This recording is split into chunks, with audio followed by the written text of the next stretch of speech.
This is part 3 on how to blind solve the Rubik's Revenge. As I've shown you how to solve edge pieces that are on the R face, the L face, and your B location, which is on your R slice. And now I'm going to show you how to solve pieces that are on your left slice.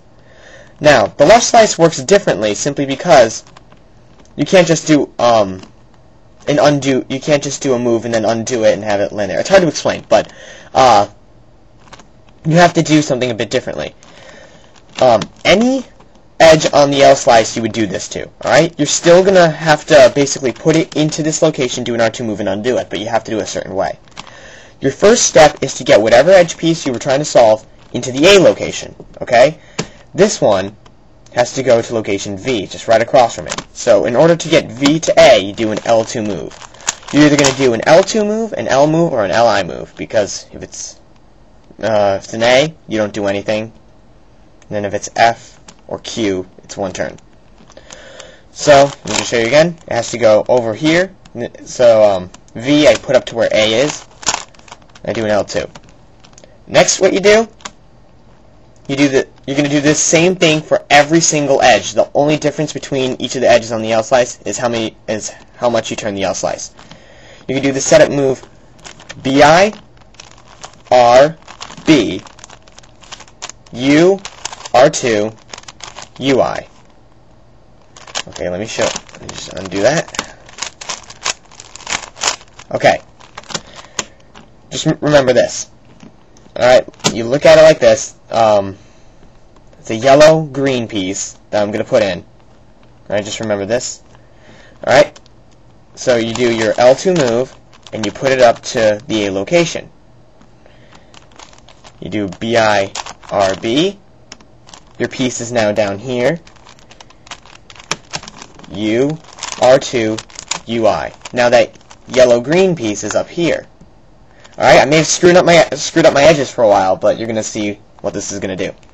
Next, you do your R2 move. The R2 move. Next, undo the setup move. It's going to be U, R2, UI, BI, RI, B, L2. And now look, it should be solved, and the only thing that changed should be your centers and these two edges. Alright, because they get affected by the slice turn also.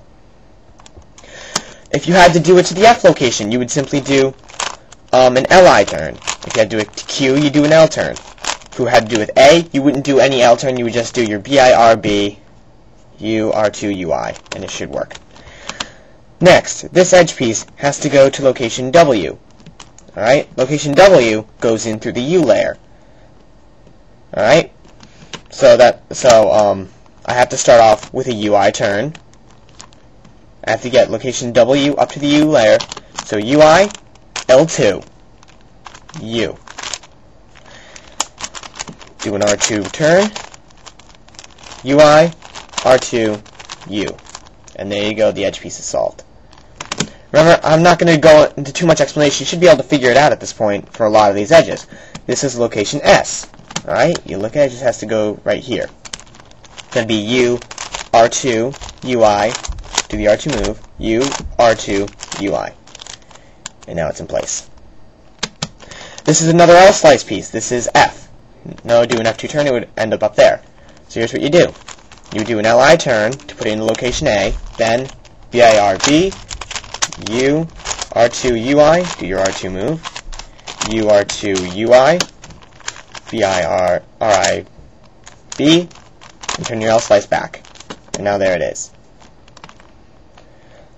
So the only two edge pieces that you don't know how to do at this point would be E and R. They are pretty challenging, so don't try to do it without my help. This one has to go to location O.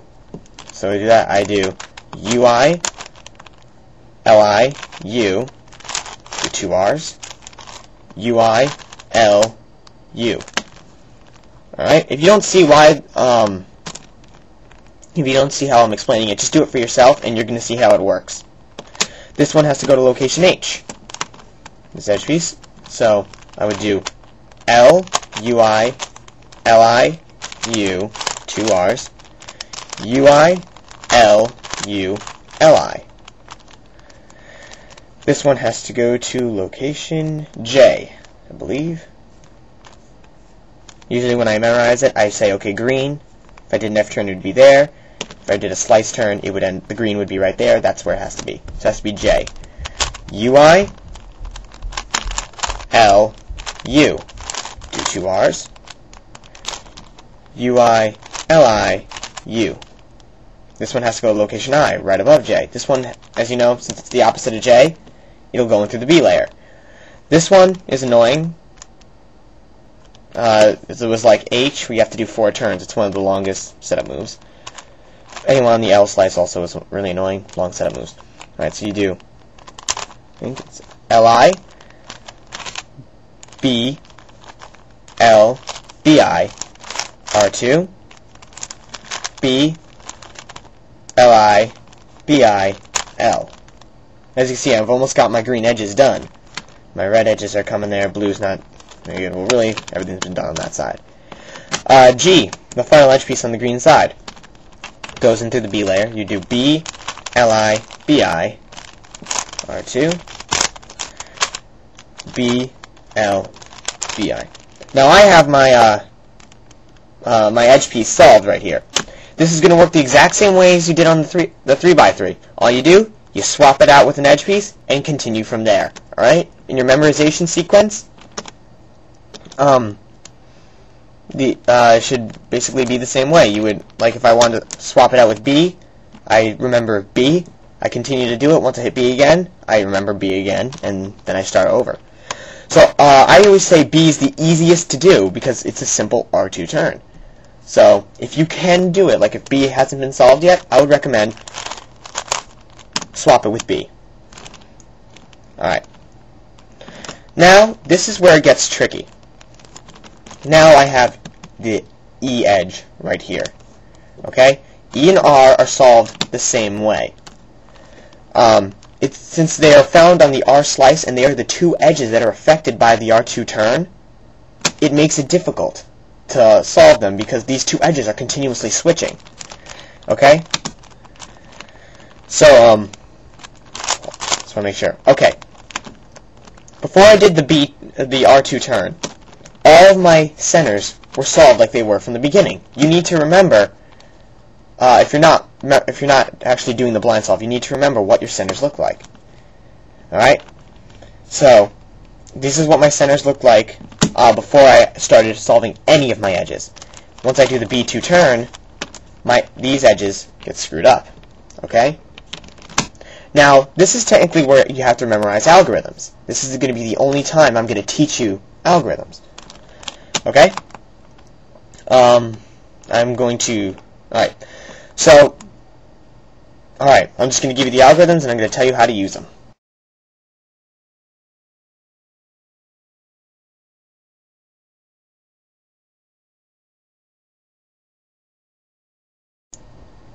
Alright, so I gave you 2 algorithms to do.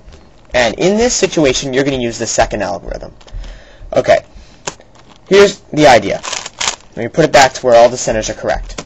The first algorithm that I showed you, what it actually does is it takes this piece, sends it to this location, and then swaps these 2 edges in all the centers. So really, what it's going to look like it's doing is this piece is going to go back here, this piece is going to go up here, and this piece is going to go right here. It's going to look like a 3 cycle of edges. But truly, the idea of these algorithms is to swap with the correct piece, but still perform and still get the idea of that R2 move going. So you're still swapping all your centers, and you still switched out with 1 edge. That's the idea of it. Alright, I'm about to run out of time again, but I'm going to finish this up quickly. So you're going to perform I would perform the second algorithm in this case. Alright, well I guess I can't really explain this in the time. Sorry about that, but just look out for part 4. This is part 3 on how to blind solve the Rubik's Revenge. Thanks for watching.